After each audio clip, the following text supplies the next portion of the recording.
Hello and welcome to the I Love Me Lab show. My name is Gail Buck, and I'm an NLP Master Life Coach, meditation instructor, and a seeker of happiness. And each week, we're going to bring you an inspiring person or message to help you discover additional ways of self-care, self-love, and becoming a healthier, happier you. So thanks for spending time with us today, and let's let the show begin.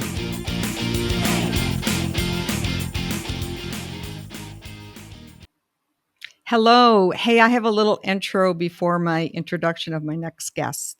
So I want to ask for a little grace in that, isn't technology wonderful that you can reach out to people halfway or all the way around the world?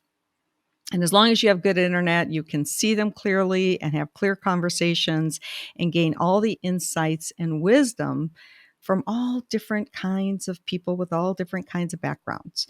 So in the case of my next guest, he is a spiritual mentor of mine, just fascinating, wise individual who happens to live in India, who happens to live in a place in India where there was construction going on.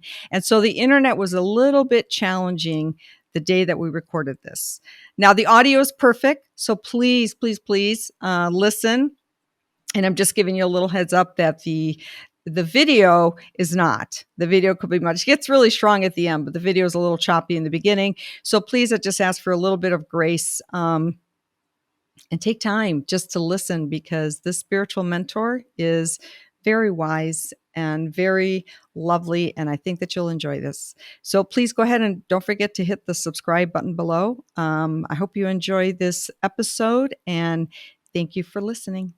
Hello and welcome to the I Love Me Lab. I am so privileged, honored, and excited to have today with me a spiritual mentor of mine, Yuktesh Ji.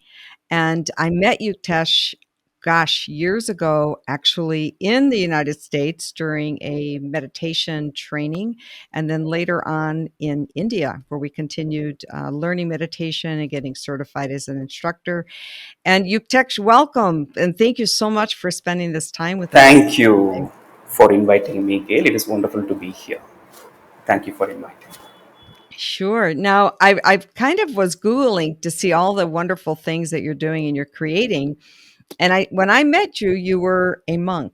And I see that now you say that you're a previous monk. And I'm just kind of curious what that means, if you don't mind sharing that. I say a monk is a process of life, like how one becomes a mother, which is a movement of life that you move into. So when I started, I had a dream or the vision to become an electronics and communication engineer. That's what my vision was. So I studied very hard. Then I made it. So I became an electronics and communication engineer. Yeah. And then there was a movement within me. Okay, of course, there's also the external movement with my friends and my relatives. Because in India, you become an engineer and you have a job either in India or outside of India. So there were my friends who were asking me to apply for, uh, information related stuffs in London. So I had an offer in London at the time, as well as I was experiencing an intuition within myself, an intuition of wanting to become a monk. And exactly at the time, I had the opportunity to meet some Awaken mentors at the time. So I was naturally pulled to that, and so I became a monk. Monk is a process in itself, whereby you serve your mentors and the people for a bigger vision from your heart. So yes, so I became a monk, and there was a stage in my life where I thought that I may have to take a new path, which is like an occurrence in everybody's life. So you know that, okay, this is over for now, and then we have to move ahead in my life. So yes, that's what it means. So Previous interesting. I month. didn't know that you had this engineering background until right now. What I did Yes, know, yes, Gail. yes, is that in the time that I studied with you, you had a huge or has have a huge following of because of your big heart and the way that you're able to reach out to people and people respond to you. So it's like a natural Thank you, Gail. part I of your love soul. my way is, I think it is the flow of the nature or the intelligence or the universe, however you want to word it. I think the flow is in the form of love and connection. So I would love to connect with people and be with people, and maybe that is the reason, I don't know, where I had to move into the process of being a monk. So in that, being a monk and now moving into what you're doing now, which seems to me that it's still very similar, right? So you're working in yoga and meditation, and you have a company. Yes, it's called Hamsa Yogi, and you can find you on hamsayogi.com. Is that correct? So yeah, earlier I had limitation of being in an ashram, and I mean, of course, you have a lot of awakening experience that is happening to you, happened to me at that time. So which was actually very wonderful, and there was this place in my life where I want to experience new learning and understanding. For example, a Mhm. yoga. So that desire of mine, it took me to a place where I learned the basics of yoga. Basics mean what is yoga is all about.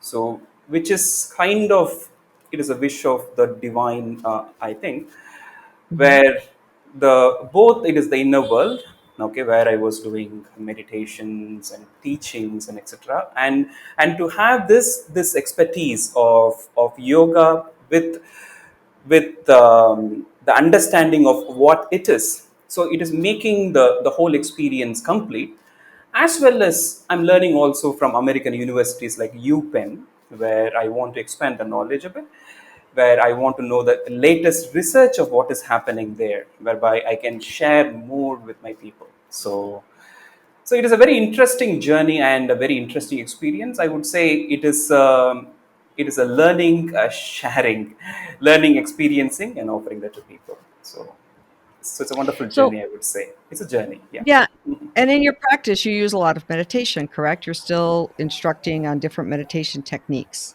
Is that true? Yes, different meditation techniques. Yes, So, can you speak to scientific research that supports the benefits of meditation? definitely, Gail. So I think we have to understand the world we are in right now. The world we are in right now has a lot of distraction elements outside of us. Mhm. So I think you would definitely agree. Yes. Distraction elements means starting from the morning. You have the distraction with a phone, with our phone. So we wake up with an alarm.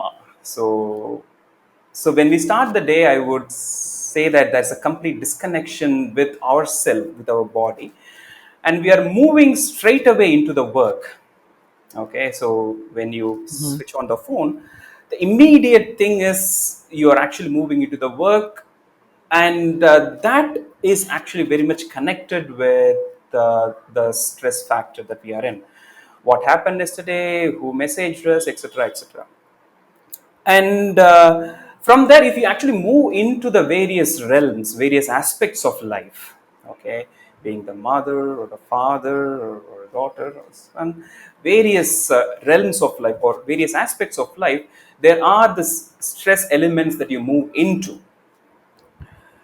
Now, what is the way out of all these things? Um, One is, of course, it is because of the external distraction of the advertisement that we watch, and the phones, and the marketing elements that is there online, etc., etc. It is constantly, it is distracting us from a precious internal state of who we are. So that's a distraction, and when that is happening, we are moving ourselves into the stress, because we think about the past and the future. Mhm. What will happen to me? What will my life become? Etc. etc. So the whole process of wiring in our brain is directed towards stress, because just because of distraction, not because of anything. So the meditation, actually, it is the first step. It is to have the intention to realize that how much we are distracted, Yeah. and to take that simple step, simple baby step, to bring that attention from the external distraction to our internal state or the inner state. And when that happens, let us start with our own breath gain. The breathing meditation, it turns off the stress responses that the brain is giving. The responses, I hope everyone will be able to understand. It is the flight or the fight mode, where there is no attention there, there is no awakening of intelligence there. So, if we can move away from that, then what happens is even our body is being rejuvenated. It is not by doing or by immersing ourselves into the deeper aspects of yoga, just by bringing our attention to our breath, we are literally moving away from stress. Not only that, of course, our body, in terms of our digestion, it improves, our heart health improves, our mind health improves, etc., etc. And there is tons of research that is done and which is available online of how the stress, it is actually destroying our uh, immunity in the body. And So in yes, calming your thoughts down and in breathing, or you're talking about like a breathing meditation, yes, just to being able to bring calm attention everything to our down. breath.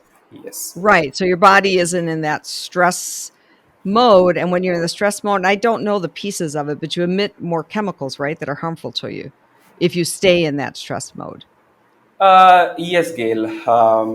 For example, if you want to have the happy hormones, we have to move away from the hormones Mhm.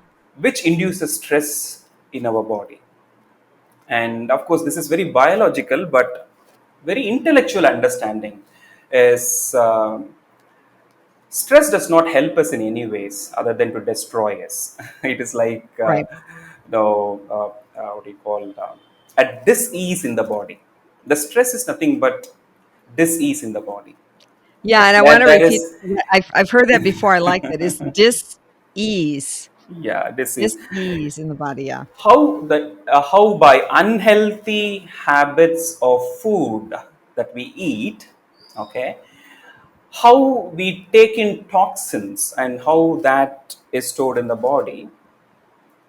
In that way, what we do is we pick on the thought processes, or we wallow in it, whereby that induces a way that we think, the way we emote, and the way we act outside, which is all, it is from a place, which is, I would say, it, I would not abruptly mention that as a dis-ease, or maybe, yeah, it is from a place of distraction, or from a place of inner disturbance, or from dis-ease, where we are not at ease with oneself.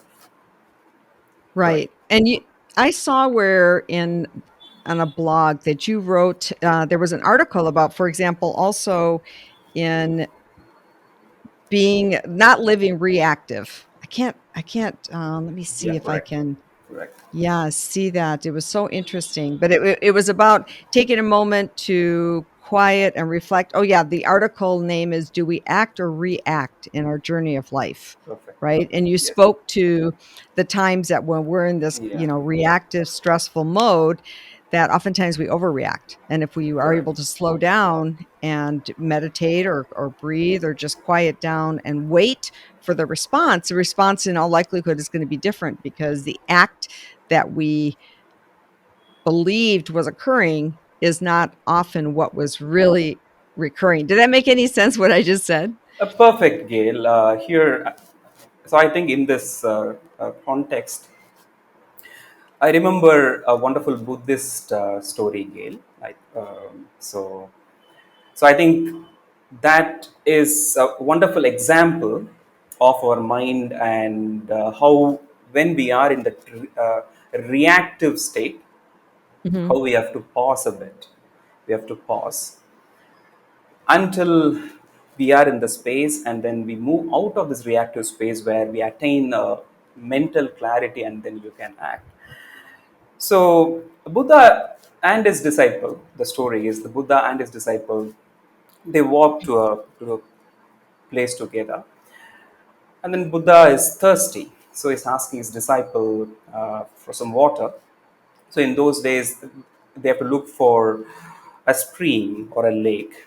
Okay, so the monk walks up to a lake nearby, and but the lake is bit muddy or bit murky. So I think there were animals that walked on the lake at the time, so that actually like disturbed the entire thing. So Mhm. it was very murky or dirty. So he returns back, and he mentions to Buddha that it is very muddy. So the Buddha is asking the disciple to wait, to pause. And then he's again asking for water. Lord Buddha is again asking for water to his disciple. And the disciple again walks to the stream, this lake. And then again it is a bit murky, it is not clear. So again this disciple walks up to the Buddha, and he mentions that no, it is not still lake yet, it is not clear yet. And again the Buddha is asking to wait, and again once again the Lord Buddha is asking for water. Then again the disciple walks up to the lake, and now it is very clean. So now he picks water for Buddha, and he is giving to Lord Buddha. Now, this is a very beautiful example or a metaphor to explain about the reaction, and how we need to pause when we are clouded in this reactive spirit. The murky water actually represents, it is the mind which is clouded by inner war Mm. and inner violence. When we are giving into war, I mean, into anger, into frustration, into irritation, then what happens is our mind is being clouded, and there is no clarity in thought and what we want to do. So those are the times that we would move into a reactive space of yelling at others or screaming at others, or an angry action maybe where we want to hurt others, etc. We will become mean at that time. Yeah. So if you remember the story, then you know that you may have to pause and allow that reaction to dissolve. Once that reaction dissolves, you have the clarity, and then how Lord Buddha drank the water. That is a perfect time for you to look at things from a very clear perspective, and then to make an action. Also, it is wonderful. So I think that's so interesting because I have been a seeker for a long time and I've done all kinds of trainings and do all kinds of coaching. And still, I find myself, depending on maybe even particular people, I think sometimes it's tied to particular people and usually people that are closer to you, where something can just light that firecracker and just this fast, angry response, right? Where with somebody else, I might be able to let myself uncloud and give time to clear before I respond. So, why is it that sometimes it's with the people that you love most that we might get so reactive quicker? I mean, do you find that? I know that's not just me. I know that's with other people too. And why is that? the answer is the answer is very easy, Kale, because we are living with them in our home, and we talk to them very often. Mhm. That is one of the reason, because when you talk to them, and when you start owning them, and then when you start controlling them, and then whatever they do, it disturbs the mental state. But for example, the outsider, of course, you meet very often or very rarely, and you know that that person is an outsider, so you know a way to act out to them, to be very nice with them, because that is what our etiquette is, the external behavior is all about. So we Mhm. know exactly how to do it, but when we step inside we are back to that reactive space, and we need to become aware of this. Yeah. So you think And you used the yeah. word a minute ago, control. So is that also a controlling thing that we have? That is that why it's a control thing as well that would benefit us to let go of? um, Okay, benefit me to let to let go of. so when I mean love in relationship, for example, Mhm, of course, in every home we want to be loving, but we are not able to. The mhm. reason is we want to own them, we want to control them. Owning them means I'm using in the way of controlling them. Controlling them means we want them to be in one particular way for us to feel nice. So it is not stemming from a place of love, from a place Ah, of wanting to control. And if we can truly inquire, we might observe that, oh my God, I assume that I will become happy if that person behaves in this way. Let us assume if the person behaves in that way, Gail, mhm, mhm. and then you experience that happiness. That happiness won't last. And the next day, we want that person to be in one particular way. So it just continues. So here one should observe the movement of our own mind, the reactive Yeah. space our mind is moving into. And that is not a space of love. That is a space of reaction. And from being in a space of reaction, there is no way for us to expect of experiencing love within. Huh. So here, if you observe, Gail, from a space of love, of course, you can experience love. Okay, Mhm. if you are already in love, okay, we don't crave for love. So here, we are doing the opposite. From the external, we want to move within. It is like you can visualize or imagine that we are a bucket with a hole. The hole is, whatever that we take it in, it all drains away. The reason is we feel that we are not whole within. We feel that we are incomplete within ourselves, and all the distractions, including the relationship, because here we moved into the relationship, all the relationship we want to use, okay, to complete ourselves, to become whole. Mhm.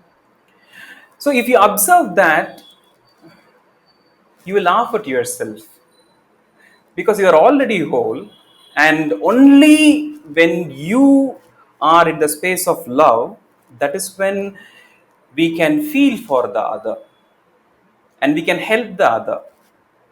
Without that, mostly it will be like a business. So you do this, I do this, you don't do this, I don't do this, it is my way, it is your way, where the ego or the I-ness, it starts to divide between us and the other.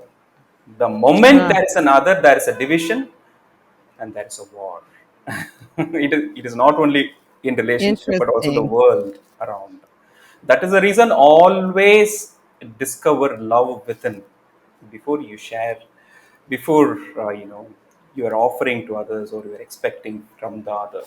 Experience love for yourself. Which perfectly ties into this podcast, right? Why no, seriously, why it's important to love ourselves, because then we're able to really love others more truly and more fully. Correct. Correct. Pain is inevitable, but suffering is a choice. Can Yes. you speak to that? Like when something very difficult happens and it's painful and oftentimes it becomes suffering. So how do you distinguish and how do you, you know, eliminate or Yes. knock it off, the suffering and understanding, right? That it doesn't have to be like that. See, whatever I share, until and unless if a person wants to end their internal stress, and if the attention moves within, and if he wants to end that stress, then whatever I speak will make, okay, he will be able to understand in a way. Okay, because we hear a lot of spiritual teachers, or in the books they speak about this, how it is in our hands to end our own stress. But but again and again, what we do is we are giving in to stress. Why is that? Is it that we don't know how to end it, or we lack the attention to move with it? I would like to start from a place where one need to be very observant of the movement within. One is to listen from the books of choice to become free, and the pain is inevitable, and etc. But do you want to experience it for yourself? Or do you Do I want to just believe what others say? so I'm Okay. unclear. Do I want to experience suffering? I have lots of experience here. I don't need any more. I don't No. want any I am more. I am I am No speaking more. about the path to freedom from Yes. suffering. Yes. Now, of course, we Yes. have heard this from various books and various speakers, or Yes. from various spiritual mentors. I don't want it to be like yet another intellectual understanding. Yes. First, the person who is attempting it must be very clear that I have to move within myself to observe the things what is happening within me. Okay. And then, as you start observing things, then what happens is we realize there is always a choice. If we take the example that we went into earlier, the reaction and the response, okay, Mhm. the Buddhist story that we went into, okay, that is in our hands. That means what? At any moment of our time, we can become free from our inner stress. And there is a way for us to become happy also. And also, it mentions that the external challenge or the external pain, okay, it means to be addressed. It is a fact. It means to be addressed. For example, the health issue, so it need to be addressed. For example, if there is an issues with nowadays addictions is everywhere, the internet addiction, this addiction, Yeah. that addiction. So it has become a new norm of living. People becoming addicted to electronics thing, and etc, etc. So the external is a fact, but are we allowing that to make an impression within ourselves? And if it had made an impression, is it possible to move out of it? And if that is possible, who can do it? Only we can do it, right? We can only let go of this impression that has impacted us. Yes. So only we hold that power. No external entity can make you feel afraid. For example, I'm in India, you are in USA. So now I want you to feel hatred within yourself.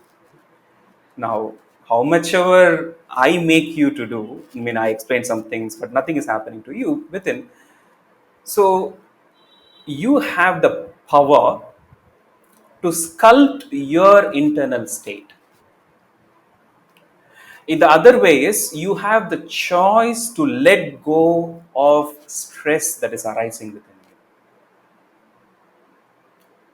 or the past baggage, okay, the stress factor, the internal misery. We have the So choice to let go of it. That is in our hands, and to nurture it also, because we don't nurture happiness within ourselves.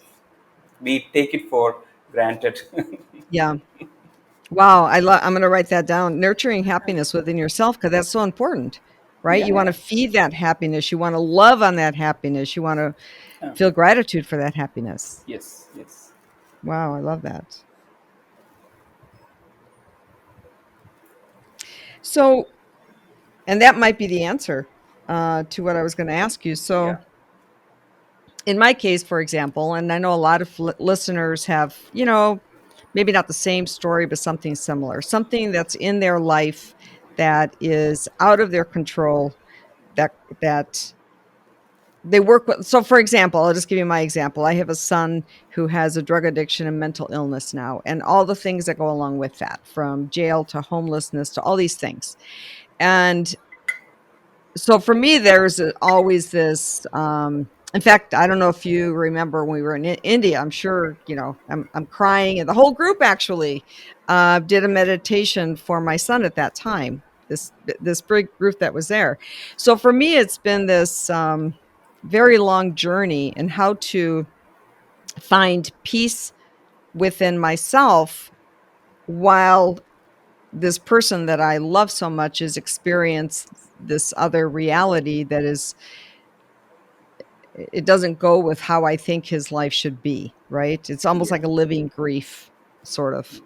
So when you're in something, and I have a friend who's has a child with a horrible illness, right? That will never be cured. It's just one of these things that's going to get progressively. So when you're in that type of a situation, how do you nurture that happiness inside of you? I work really hard at it, and I think I'm doing pretty good, but I would love any more tidbits that you can give me. I would love So that. I would ask you, what is the other way that you have? What's the other way? The other What is the flip other side way? is, The flip side of it. well, For example, if you don't, accept or flow with it, or if you're not experiencing love within yourself or happiness within yourself, what is the other way around? What is the way out from here? The flip side of it, I'm asking. the flip side was where I was for a number of years, like when I met you years ago, was I was in a state of suffering, and I actually isolated myself Yeah. in trying to heal myself, which wasn't the answer, but well, So maybe it you was. It have got me to the where I am. sorry again. So you have the answer now. Hmm. So when we are in a space of stress, we lack clarity in action, Hmm. and we don't know what is happening in others' mind or in others' heart. And if we want to be truly present, then the happiness is the way. And if you are happy, then what happens is there is this intelligence which is dawns into us, or we are in touch with that higher force or that intelligence. And that intelligence, the nature of that intelligence itself is to heal. Hmm. It's like when you are experiencing love, when a person who is very stressed out, and when you are just beside him, you need not talk anything to him. He would Yeah. experience a healing within him because you are listening to him, you are hugging him, you are just being with him, just listening. You are not talking and giving some any philosophies, just being with him. So and the person experience the wave of love, and that wave of love is having the power to dissolve all the hurts that is accumulated. So yes, the only way, there is no other path. The only way is happiness, or happiness is the way, or love is the way, Yeah. compassion is the way. If you want to impact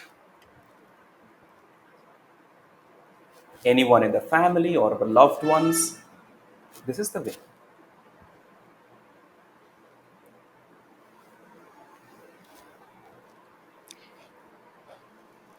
What are some ways, or in meditation perhaps, that are there some meditations or a meditation where you're just loving yourself, or are all forms of meditation love for yourself, but something where you're really focusing on that, if that makes any sense?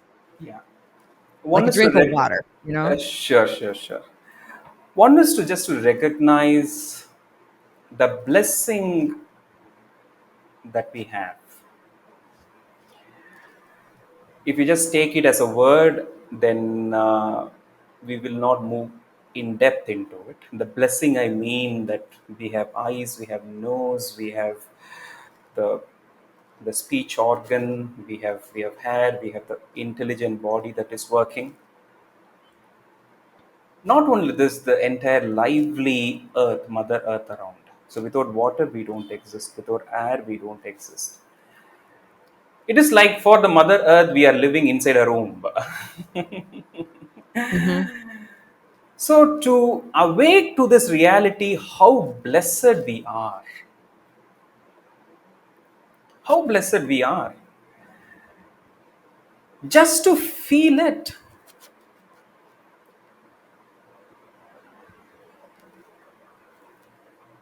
we feel that we are actually loved the most. We feel that Mm. we are very, very happy just to realize that we are a blessing. We are so blessed. You have wonderful mother, father, friends, and all people around now, the internet, technology, everything. What is the need for one to move into misery, an internal state of division within or stress within? If we start to recognize that I'm so blessed, and to start from there, you start to experience love within. But if you are moving into the space of distraction, again, we are moving into the space where we want to fill ourselves with that for us to experience happiness. So it is a slight movement outside here. So if we start to recognize that how much we are blessed, that is actually truth, and also you're experiencing love within.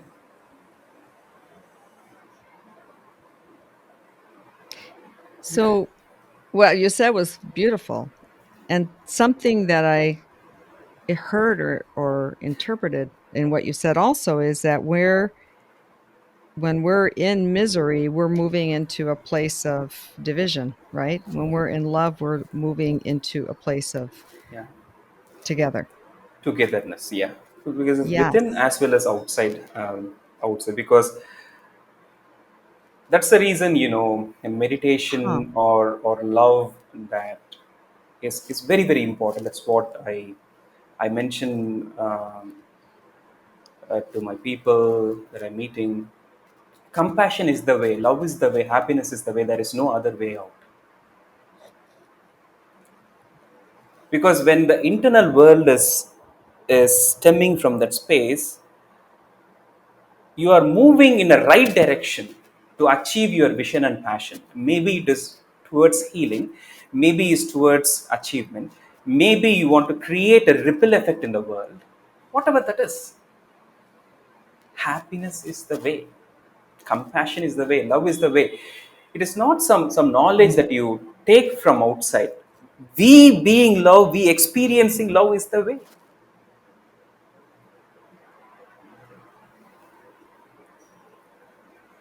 Wow.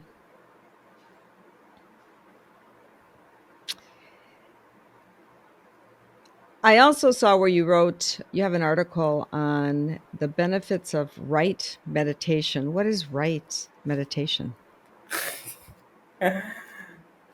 Okay, I just wanted to write this article to make people inquire the right meditation, because usually a meditation again becomes a mental activity Mhm. Mm. where we Because a want lot of work to sometimes.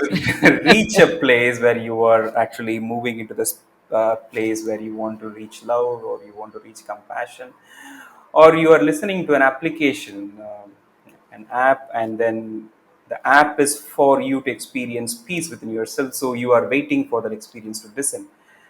So I wrote that mainly to make people inquire. The right meditation is moving away from all these things. The right meditation is an happening by itself, where Mm. to meditate actually means is to do nothing. That is the meaning of meditation. where there is no element of stress, there is no element of becoming, and Oh, you are doing nothing. There is no effort. That is what I thought. I think it will add value to everyone, because meditation is perceived either as a lifestyle or as a means to achieve a destination. yes. It may help initially, I would say, but it is not. But on a longer run, if you want to grow spiritually, the very meditation that you practice every day, that becomes very robotic in nature. It is like every day morning you do things without any inquiry in the mind or without any feeling or experience. You do it because you have to do it. That becomes a very robotic in nature. That is the And so reason. it doesn't give you the benefits that it would if you're truly. Yeah, for example, if you want to move to the next stage, then the right meditation means you have to start inquiring within yourself, bringing attention to yourself. What is the effort that is happening right now? What is that you want Mhm. to become? The very becoming is not allowing you to experience peace. For example, just imagine there is no becoming inside, there is no stress inside. You are already experiencing now, right? You are already experiencing peace, right? Imagine, I mean, it is not a state that you are experiencing now, but just imagine that you don't have this habitual mental process that is happening, and there is no element of becoming or wanting to reach anywhere. Then what will be the experience like? It is still an imagination, but it is worthwhile to imagine. We feel calm, we feel peaceful. That is the real meaning of meditation, to inquire deeper what is the purpose of meditation, etc., etc. So you move into it. So where, of course, you move deeper, the meditator dissolves completely in the meditation. Then the meditation happens by itself, Hmm. where you become one. So I think sometimes when, a lot of us are learning to meditate and to quiet our mind, it's almost like we're exerting so much effort Yes. in the place of no effort, right? How do you I think initially so it much is. effort to get a place of no effort, right? I think it is better to start from there instead of not to start at all. Mm, It is better to start from there, because that's a place you are actually moving from external to internal. That is like the launching station for us to launch to the next level, where we start, we practice, it's working, it is not working, there's a war that has happened, there's a becoming, all these things. You see it, and then you allow it to evolve to the next stage of meditation.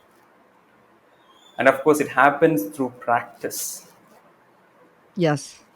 And then, even in case if there is the moment of awakening that is happening, it is not that it will stay with us. Of course, the impression will be there, but it is the past experience. And if you have to move further, learn, then again you have to meditate more and more. So, So right now you have Hamsa Yogi, which is HAMSAYOGI, right? .com, which is is it a program? Is that what it is? Hamsa Yogi is the place for meditation. Mm, It is a place for experiencing one's breath. It is a place for experiencing one's intelligence, or the higher intelligence. Okay. And there is a space where you get awakened to your internal state of who you are. mm, So I do these meditations for people from the place of uh, moving away from distraction to a place of mentoring personally, whereby take people deeper into themselves, where there is that moment of awakening. For now, we can use the word aha moment. When that aha moment happens, then what is happening is the neural network in the brain, okay, which is like a lifelong the process we have been wallowing in that mental process. It takes a break, where there is there in that power of attention, it breaks, and there is new learning that is happening, so in the brain. Mhm. So Hamsa Yogi is a platform, is a place for one to experience meditation and to experience yoga. It is not to do yoga, but to experience yoga. Yoga means, of course, uh, in our mind, whenever we utter the term yoga, you see all the postures, or the Yeah. asanas that occurs in our mind, and to have our body toned and we look so slim and beautiful, etc., etc.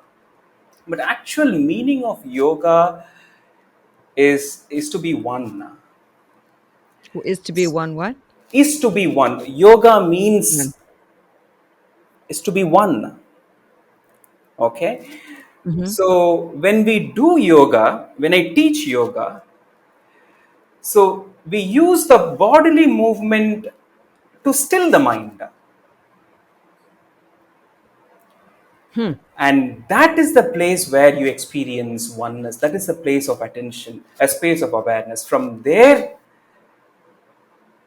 of course, you move into the higher experiences, etc. But that place itself, where the mind stands still by the body movement, and here the movement is happening, the meditation is happening automatically as you move, because you pay attention to the movement.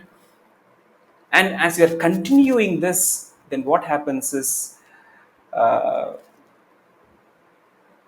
if you do it regularly, as a regular practice, you become a yogi. Mm. Okay. Yogi, who is established in the state of Hamsa. Hamsa is an internal state.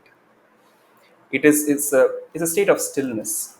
So we can have it for now. It is a state of stillness where you are not disturbed by the external distractions, where the mind is not distracted at all, where the mind becomes still.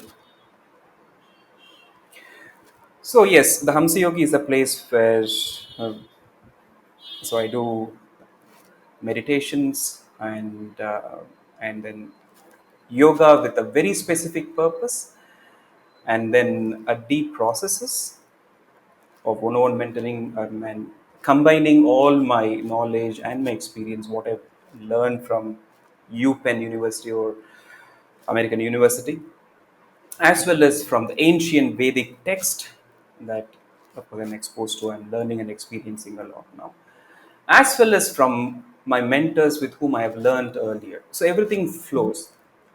As I've started with, being a monk is actually a flow. Even this is the flow of experience. So the experience Yes. flows to people. As we close, I wanted to ask you because this is the I Love Me Lab. Although it seems like this whole session has been beautifully, really molded to loving yourself.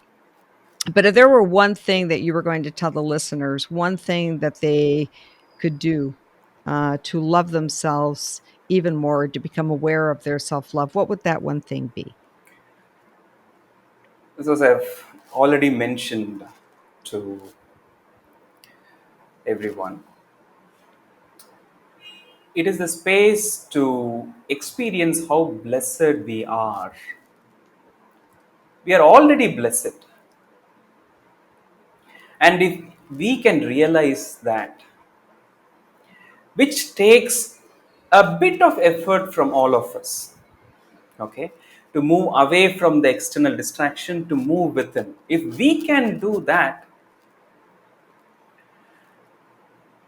I think the experience of love with the experience of inner stillness, okay, we create a ripple effect, because Mm. all things that is emerging, it is from an internal state. Period. We think, we do something. You're building a building, or anything that we are building, It has its origination in our thought first and in our internal state.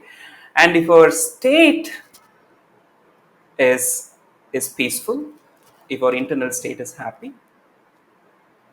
then you are bound to create a positive ripple effect in the world around. And that is not uh, only by one person, it is by everyone. It is like a butterfly flapping its wing in hundreds. It can bring rainfall in Amazon.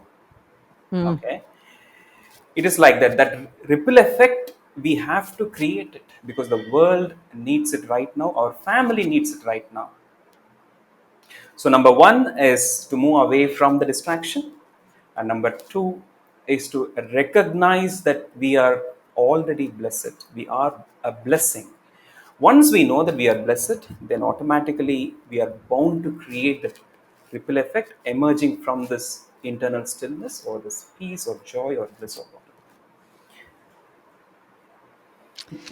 Thank you so much. Thank you for being here with us today. And for all of you listening again, please visit Yuktesh at hamsayogi.com. And like I said, we'll put it in the show notes, or you can email me for his contact information if that should get lost. And Yuktesh, thank you, thank you, thank you. And I hope that you'll join us Thank again. you for having me, Gail, and it was wonderful again to connect with you. Thank you very much, Gail. Thank you. Thanks so much for listening to this conversation. If you enjoyed it and want more information on our guests and resources, please visit ilovemelab.com.